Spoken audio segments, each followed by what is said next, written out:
Hamınızı salamlayıram əziz həmvətənlərim. O taylı bu taylı bütün Azərbaycan xalqı olaraq yenə tarixi bir sınaqla üz-üzəyik və həmişə olduğu kimi belə məqamlarda informasiya mühitimizdə kirlilik və xaos başlayır. Müxtəlif baxış bucaqlarından, müxtəlif maraq bucaqlarından müxtəlif yanaşmalar, təhlillər, dəyərləndirmələr, hətta yönləndirmələr arasında insanlarımız belə deyək, fikir istiqamətlərinin yol ayrıcında çaşbaş qalırlar. Bu səs-küy içində sağlam məntiqin səsi ola bilməkdən ötürü mən təhlilimi iki sütun üzərində qurmağa çalışacağam. Rasionallıq və milli məsuliyyət. Çünki rasionallıqdan məhrum milliyyətçilik insanları emosional uçuruma aparır. Milli məsuliyyətdən məhrum rasionallıq isə, belə deyək, istiqamətsiz soyuq ağla çevrilir. Əlbəttə, etik düşüncə mədəniyyəti prinsipini də, yəni vicdanı və ədaləti də kənara qoymadan. Niyə millət üçün taleyüklü yanaşmaların bu iki sütun üzərində formalaşdırılmalı olduğuna inanıram? Bilirsiniz, son zamanlar yeni bir zehniyyətin daşıyıcısı olan nəsil törəyibdir. Öz ağlına güvənən, ekspert ədalı, özünü sırf rasional sayan, milliyyətçiliyə isə keçmişin romantikası, istifadə müddəti bitmiş köhnə layihə kimi baxan bir nəsil. Bunu bir dəfə də demişəm, dindirən kimi də deyirlər, milliyyətçilik 1-ci Dünya müharibəsində ingilislər və fransızların çox millətli imperiyaları bölüb parçalamaq üçün yaradıb ixrac etdikləri ideoloji məhsul idi. 1-ci Dünya müharibəsindən sonra da 4 imperiya dağıldı, yəni layihə təyinatı üzrə öz işini gördü. İndi isə bu model aktual deyil. Dünyanın sivil hissəsində milli modellər artıq tarixin zibilliyinə atılıb və bu modeli sadəcə avtokratlar kütləni səfərbər edib idarələrində saxlamaq üçün narkotik kimi istifadə edirlər. Maraqlıdır ki, bəzən yaşlı başlı tarixçilər də bu tezisləri təkrarlayırlar. Bizdə də oradan gələn yaxşını götürüb pisi kənara qoymaq yoxdur axı. Ən yaxşı halda hər ikisini götürürlər, ən pis halda pisi götürüb yaxşını kənara qoyurlar. İndi sual yaranır, yaxşı, bu yeni, rasional, kosmopolit nəslin milliyyətçiliyə bu baxışında həqiqət payı yoxdurmu? Əlbəttə var, özü də böyük ölçüdə var. Sadəcə onlar bir önəmli detal unudurlar. Bu misalı öncəki materiallarımda da çəkmişəm. İngilislər üçün milliyyətçilik aktual olmaya bilər. 5 dövlətləri var dünyada. Dünyanın heç bir yerində milli mədəni kimlikləri təzyiq altında deyil. Əksinə az qala dünyanın hamısı onların dilini öyrənir və hətta anglosakslardan ibarət olmayan Hindistan kimi onlarla ölkə var ki, İngilis dili orada dövlət dili statusundadır. Yəni, İngilislər kimi imtiyazlı xalqlar üçün milliyyətçilik keçilib köhnəlmiş mərhələ sayıla bilər. Amma bir də bizə baxın, 50 milyonluq bir millətin əgər cəmi 10 milyonu, o da 4 bir tərəfdən ondan qoparılmış, tarixi torpaqlarla sərhədlənmiş dar bir coğrafiyada dövlət qura bilibsə, hələ onu da şimaldan, cənubdan, qərbdən gələn təhdidlərdən güclə qoruyursa, tarixi paytaxtı əsirlikdədirsə, qalan 5də 4-ünün öz dilində təhsil alma haqqı yoxdursa və sistemli assimilyasiya məruz qalırsa, onda bu millət üçün milliyyətçilik seçim yox, zərurətdir. Keçmişin romantikası yox, yaşama instinktidir. Yəni, milliyyətçilik imtiyazlı xalqlar üçün aktual olmaya bilər, amma haqları tapdanan xalqlar üçünsə immunitet mexanizmidir. Eyni zamanda kör emosiyalara tabi milliyyətçi zehniyyət də təhlükəlidir. Bu zehniyyət, bu enerji olmalıdır. Bu enerjiyə immunitet kimi ehtiyac var. Amma rasional ağlın idarə və nəzarətində. Mövzudan azacıq yayınıb haşiyə çıxdım. Çünki çox mühüm idi. Dediyimiz kimi, bizə görə indi danışacağımız mövzudakı təhlilin dəyəri rasionallıqla milli məsuliyyətin vəhdətindən doğur. Mövzumuz təbii ki, İrandakı hadisələrdir. Bu hadisələrin mümkün inkişaf senariləri, hər bir senari Azərbaycanın hazırlıq səviyyəsi, hansı vəziyyətdə, hansı mövqedə dayanmalı olduğu və Azərbaycanın seçməli olduğu mövqeyə dair hazırda mövcud olan baxış bucaqlarına münasibət. Əgər yadınızdadırsa, 5 ay qabaq 12 günlük İran-İsrail müharibəsi zamanı Milli Zəkanın İmtahanı adlı video material yayımlamışdım kanalda. Baxmayanlar mütləq vaxt tapıb baxsın, çünki hələ də aktual olan maraqlı fikirlər var orada. Və orada müharibədən sonra bu günlərdə şahidi olduğumuz daxili ixtişaşlar mərhələsinin başlayacağının labüd olması haqqında da danışmışdıq. Orada İranla İsrail qarşıdurmasının belə bir reallığını qeyd etmişdik ki, İsrailin İrana qarşı əsas strateji hədəfi onun nüvə proqramı deyil, İsrailin dövlət kimi yox edilməsini legitim sayan rejimin özüdür.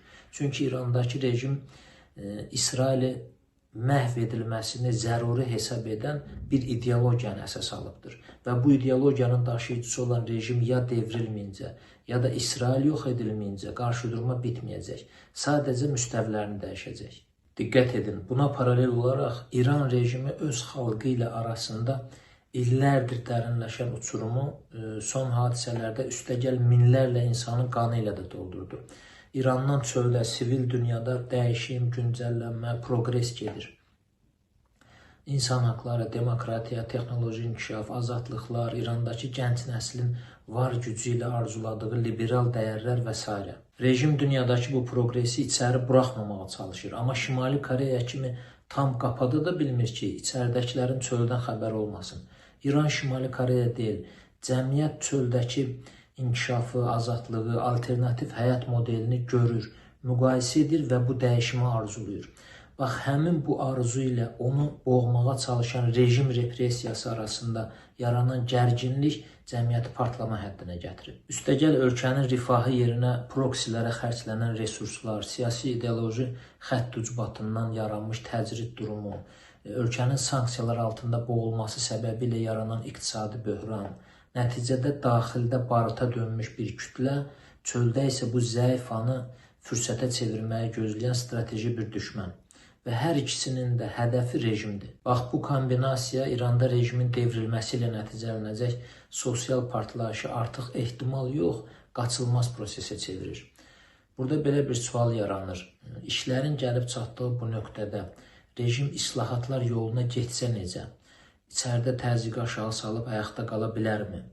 Düşünürəm ki, bu mərhələdə islahatlar artıq rejim üçün çıxış yolu yox, dağılmanı sürətləndirən mexanizm rolunu oynayacaq. Çünki zorla sıxılmış qayış illərlə artıq narazılıq yox, geri dönüşü olmayan bir nifrət yaradıbdır. Belə bir nöqtədə qayışı biraz boşaltmaq kütləni sakitləşdirmir. Əksinə, onu o qayışı tam qırmağa təşviq edir. Əgər yadınızdadırsa, Sovet İttifaqının son mərhələsində Qarbaçovun yenidən qurma cəhdi də məhz bunu göstərdi. Yəni, gecikmiş islahat sistemi xilas edə bilmədi, əksinə dağılma prosesini sürətləndirdi. İran rejiminin daxildə nifrətlə silahlanmış kütlə ilə xaricdə fürsət gözləyən düşmən arasındakı labid təhlükə reallıqlarını bildik. İndi keçək bizimlə olan strateji reallıqlarına. Öncəki materialımda geniş təhlil etmişdim, burada yığcam üstündən keçəcəm. İranla bizim reallıqlarımızın iki əsas dəyişməz gerçəyi var. Birincisi, İran heç vaxt Azərbaycanın güclənməyini istəyə bilməz. Acı reallıq budur.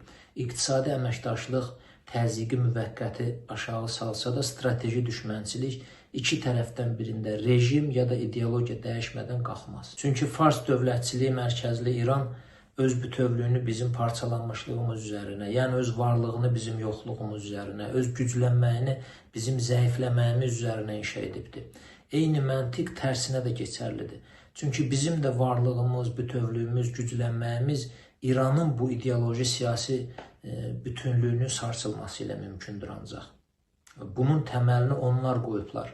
Bu ziddiyyət coğrafi yox, ideoloji xarakterdə daşıyır. Çünki İrançılıq ideologiyası da Güney Azərbaycan türklərinin milli kimliyini inkar etmədən mövcud ola bilmir. İkinci gerçək, İran-Azərbaycan münasibətləri nə qədər normallaşsa da, İran Azərbaycanın daxilində yaratmış olduğu 5-ci kolonu gücləndirməyə çalışmaqdan heç vaxt vaz keçməyəcəkdir.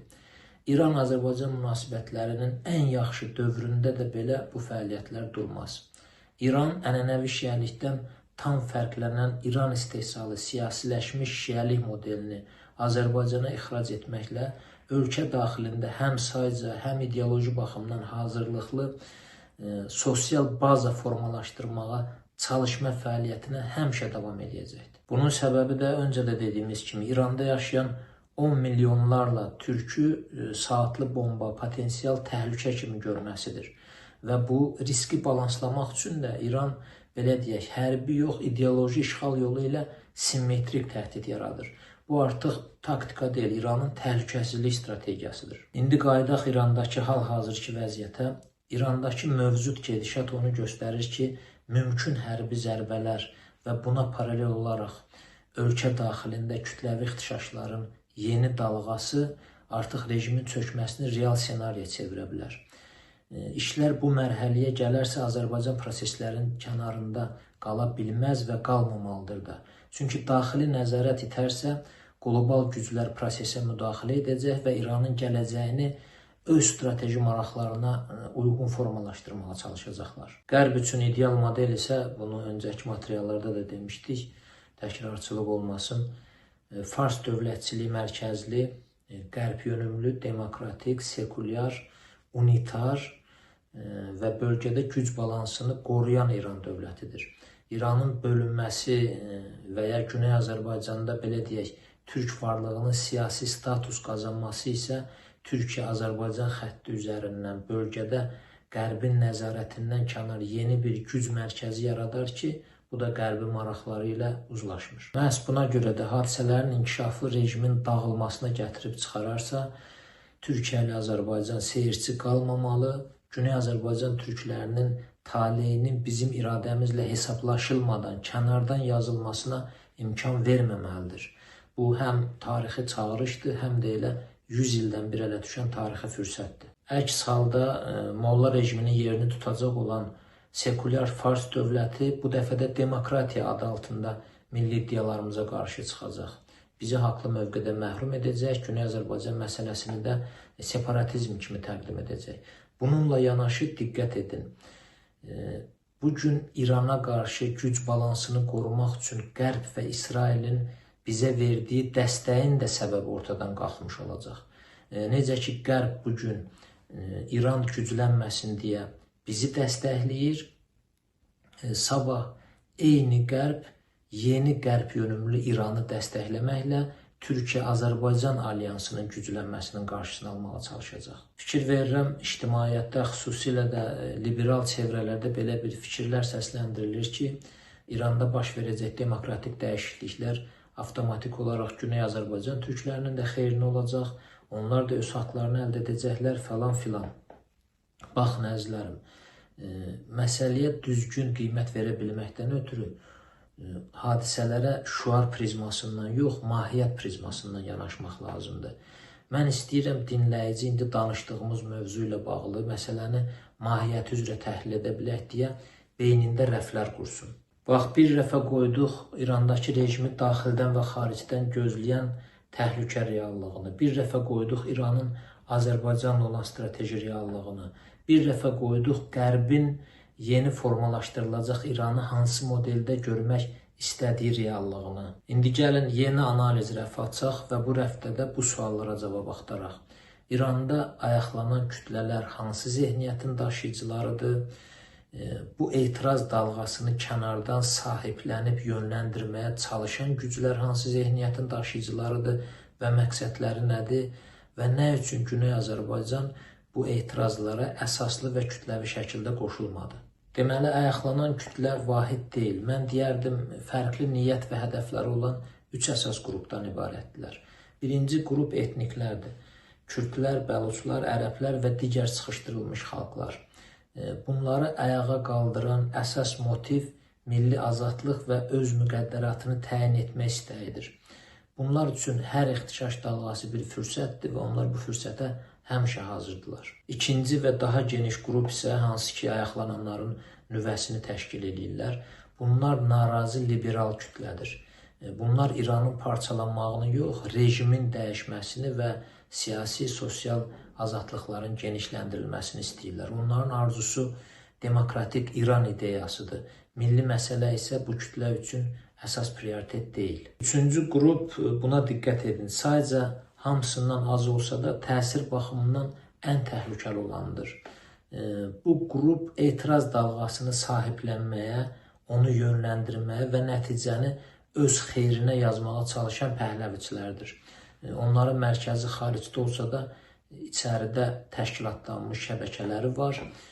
Onlar belə deyək, etiraz dalğasının enerjisini öz siyasi layihələrinin yanacağına çevirməyə çalışırlar. Məhz burada İrandakı demokratik dəyişiklik Güney Azərbaycan türklərinin də xeyrinə olacaq iddiasının saxta tərəfi üzə çıxır. Çünki bu dəyişimi idarə etməyə çalışan zehniyyət Pəhləvi zehniyyətidir və Pəhləvi zehniyyəti də fars şovinizminin tarixi daşıyıcısıdır. Tarix bunu açıq göstərib, istər 20-ci əsrin əvvəllərində, istər Pişəvəri hökumətinin qanla boğulmasında, istər ondan sonraki dövrlərdə Güney Azərbaycan türklərinə qarşı aparılan zorakı assimilyasiya siyasətində burada belə bir sual yaranır. Aradan 10 illiklər keçib, Pəhləvi sülaləsinin indiki siması Qərbdə böyüyüb, demokratik mühitdə təhsil alıb, liberal dəyərlər sistemində formalaşıbsa, niyə zehniyyətin dəyişdiyini düşünməyək?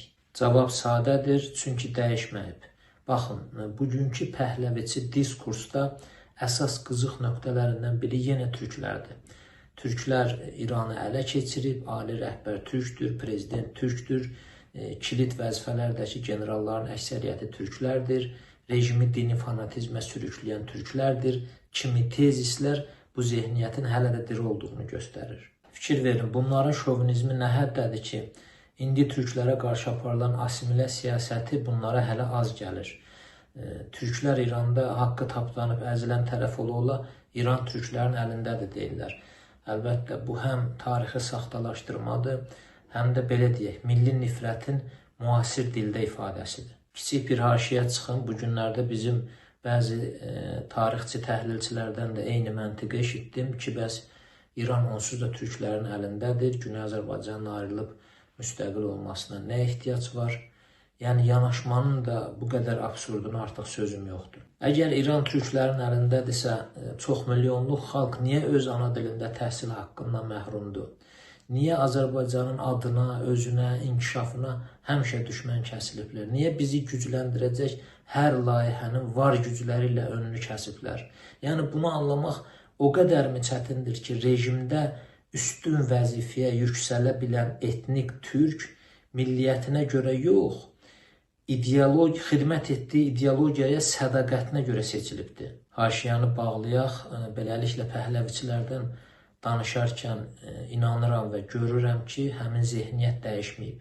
Kanadada və digər xarici ölkələrdə pəhləviçi aksiyalarda Güney Azərbaycan bayrağına göstərilən aqressiyada bu zehniyyətin dəyişmədiyinin daha bir canlı sübutudur. Ona görə də aydın məsələdir. Əgər dırnaqarası demokratik dəyişiklik bu zehniyyətin nəzarətində baş verərsə, Güney Azərbaycan üçün nəticə haqq, hüquq azadlığı yox, belə deyək, əsarətin yeni forması olacaqdır. Yenidən assimilyasiya, yenidən milli mövqelərin əzilməsi, üstəlik bu dəfə Qərbin də siyasi dəstəyi ilə. Məhz ona görə də Güney Azərbaycan bu etirazlara emosional yox, rasional yanaşdı və kütləvi şəkildə qoşulmadı. Onlar öncüllüyündə pəhləvlərin olduğu prosesin içində olmaq istəmədiklərinə görə sustular, amma kənara çəkilmədilər. Prosesləri diqqətlə izləyirlər və gözləri Bakı ilə Ankaranın mövqeyində, onlardan gələcək mesajlardadır. Ona görə də təkrar edirik, Türkiyə və Azərbaycan bu proseslərdə passiv müşahidəçi yox, məsuliyyətli və aktiv iştirakçı olmalıdırlar. Baxın, coğrafi baxımdan İran yanı başımızdadır. Tarixi baxımdan bu coğrafiyanın dövlətçilik sütunlarını 1000 il türklər daşıyıb. Sosial baxımdan İranın içində 30 milyonluq kimlik və mental baxımdan özünü daha çox bizə aid hiss edən canlı baza var. Yəni, bu qədər tarixi haqq, coğrafi üstünlük, sosial dayaq olduğu halda, yəni əlimiz bu qədər güclü olduğu halda İranın yenidən formalaşdırılmasını kənardan izləmək nə rasionaldır, nə də milli məsuliyyətlə uyğundur. Yanı başımızda soydaşlarımızın taleyi elə bizim də gələcəyimiz müəyyənləşirkən bu prosesin bizim maraqlarımız və qırmızı xətlərimiz nəzərə alınmadan getməsinə kənardan seyirci qalmaq neytrallıq deyil. Bir çoxlarını söyləməyə xoşladığı kimi. Bu məsuliyyətdən qaçmaqdır. Siyasətdə də bilirsiniz, köhnə bir həqiqət var. Əgər masada deyilsənsə, demək menyudasan. Menyuda yox, masada olmaq istəyən dövlət də prosesləri kənardan izləməməlidir. Riskləri və şərtləri düzgün oxuyub vaxtında mövqe tutmalıdır. Ona görə də hadisələrin axarı əgər təhlükəsizlik boşluğu yaratsa, sərhədlərimiz risk altına düşsə, miqrasiya dalğası təhlükəsi yaransa və soydaşlarımızın həyatı da təhlükə qarşısında qalsa, onda artıq Azərbaycanın məsuliyyəti, belə deyək, diplomatik bəyanatlar verməklə bitmir. Bu artıq birbaşa milli təhlükəsizlik məsələsidir. Bu vəziyyətdə Azərbaycan zərurət yaranarsa, Güney Azərbaycan bölgəsinə təhlükəsizlik məqsədli hərbi qüvvə yeritmək seçimini də istisna etməməlidir. Amma burada kilit bir məqam var. Biz bu addımı Türkiyəsiz tək başına ata bilərikmi? Rasional cavab xeyr. Yaxşı, bəs Türkiyənin bu məsələyə yanaşması necədir? Bax, burada istəyirəm yeni bir analiz rəfi açaq. Çünki Türkiyənin İran məsələsinə yanaşması bizimkindən fərqlidir və bu fərqliliyin də tarixi ideoloji səbəbləri var. Bu fərqin kökündə Nəcməddin Ərbakan məktəbi dayanır. Türkiyədə bilirsiniz, siyasal İslamçı düşərgənin əsas ideoloqlarından biridir Ərbakan və ona görə Böyük Orta Doğu layihəsi ABŞ-İsrail mərkəzli bir parçalama planıdır.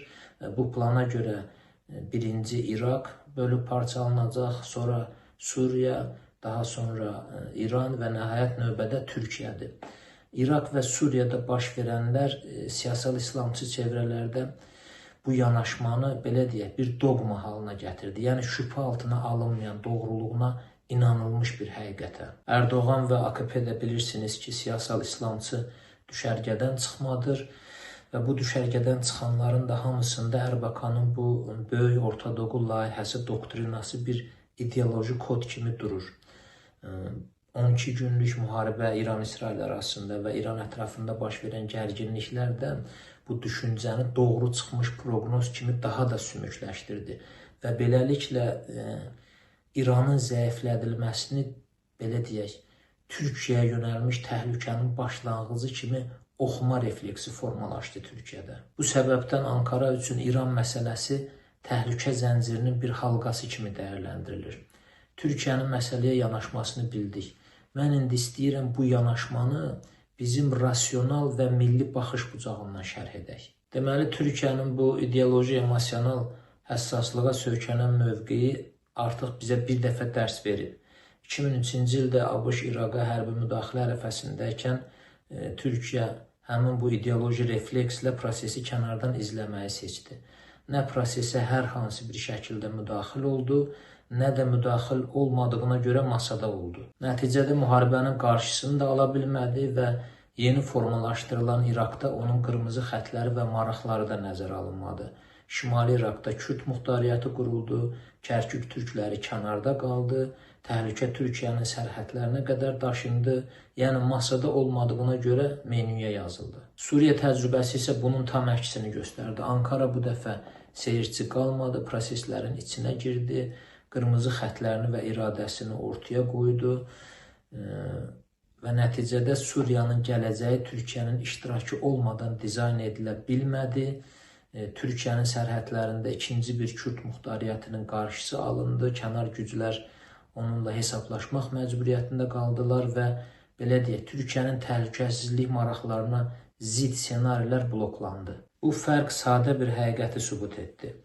Prosesi kənardan izləyib ona qatılmayan dövlət nəticəni də idarə edə bilməz. Türkiyə İranla bağlı indi oxşar bir yol ayrıcındadır. Əgər İraq nümunəsindəki kimi kənardan baxsa, nəticə yenə onun əleyhinə formalaşa bilər. Yox, Suriya nümunəsində olduğu kimi masada olsa, qırmızı xətlərini və maraqlarını vaxtında ortaya qoysa, onda taleyi kənardan yazılan yox, onunla müzakirə edilən tərəf olar. İnanıram ki, bu mərhələdə əgər Türkiyə və Azərbaycan 2-ci Qarabağ müharibəsində olduğu kimi koordinasiyalı və sinxron hərəkət edərsə, nəticə tək taktiki üstünlük olmayacaq, strateji sıçrayış olacaq. Bu, nəinki millətimizə böyük imkan qapılar açar, hətta bölgədəki oyun qaydalarını da dəyişər. Bu ortaq güc birliyi bizi regional aktor olmaqdan çıxarıb, belə deyək, artıq qlobal çəkisi olan bir ağırlıq mərkəzi kimi qəbul ediləcək böyük bir düşərgəyə çevirər. Bilirsiniz, mən istəyirəm biz şuuraltımızda özümüzü 10 milyon yox, 50 milyonluq bir xalq kimi hiss eləyək. Çünki bir torpağın üzərində olmasa da bir taleyin içində vahid bir orqanizmik biz. Necə ki, 2-ci Qarabağ müharibəsi zamanı Güney Azərbaycandakı çalxalanma İranın Ermənistana, belə deyək, yardım üçün manevr imkanlarını məhdudlaşdırdı. Bugün biz də onların taleyinə biganə qala bilmərik. O tayın ağrısı elə bu tayın da ağrısıdır. Güney Azərbaycandakı məsələlərə reaksiya vermək bizim milli refleksimiz olmalıdır. Və bu mövqeni də dünyaya qəbul etdirməliyik. Dünyaya izah etməliyik ki, bu kənardan müdaxilə deyil, daxildə formalaşmış ümummilli iradənin təzahürüdür. İctimai rəy bunu bizdən tələb eləyir. Məsələn, bizim mövqeyimizi başa düşməyib neytral qalmağımızı istəyəcəyi təqdirdə Türkiyəli qardaşlarıma bu sualı verərdim. Əgər Türkiyə olaraq sizin sərhədinizdə olan bir dövlətdə, məsələn, Bolqarıstanda, Türkiyədə yaşadığından 3 dəfə artıq sayda soydaşın milli haqlardan məhrum qalsa və tarixi paytaxtın İstanbul da o coğrafiyanın içində olsa və o ölkə də İran kimi böyük və qaçılmaz dəyişikliklər ərəfəsinə gəlsə, sən doğrudanmı bu proseslərdə neytral qalardın? Burada belə bir təbii sual yaranır. Biz Güney Azərbaycanın birbaşa Azərbaycana birləşdirilməyini mi istəyirik? Rasional cavab xeyirdir. Çünki bilirsiniz, say nisbəti, uzun illər fərqli siyasi təhsil mühitində formalaşmış fərqli şuur, fərqli idarə etmə vərdişləri, bütün bunlar bu modeldə, belə deyək, ciddi balans riskləri yaradır. Bu artıq niyyət yox, struktur məsələsidir. Ona görə də hədəf birləşmə yox, müstəqillik xətti olmalıdır. Əvvəl real muxtariyyət, sonra da dövlət müstəqilliyi. Necə ki, Anglo-Sakson dünyası bir millət olaraq bir neçə dövlətlə təmsil olunur, bu model bizim üçün də daha sağlamdır. Türkiyə və Azərbaycanın dəstəyi ilə dövlətçilik institutları, infrastruktur, yeni təhsil sistemi qurularaq bir nəsil həmin yeni təhsil sistemində yetişdiriləndən sonra, təxminən 30 il sonra məsələn, artıq konfederasiya və digər ittifaq formatları rasional şəkildə müzakirə oluna bilər. Xərclədiyiniz dəyərli vaxt üçün haqqınızı halal edin. Həmişə kimi təhlilin sonunu yenə dua ilə bitirmək istəyirəm. Biz heç bir millətin bədbəxtliyi üzərində xoşbəxtlik axtarmırıq. Allah hər bir millətə ədalətli payını və ləyaqətli sabahını nəsib etsin. Heç bir millətin dərdi bizim sevincimiz olmasın. Amma heç bir millətin sevinci də bizim dərdimiz üzərindən yüksəlməsin. Və bizim dərdimiz üzərində qurulmuş səadətlərin də Allah ömrünü heç uzun eləməsin. Çünki ədalətsiz qurulan hər bir şey gec-tez çökməyə məhkumdur. Allah'a əmanət olun əzizlərim.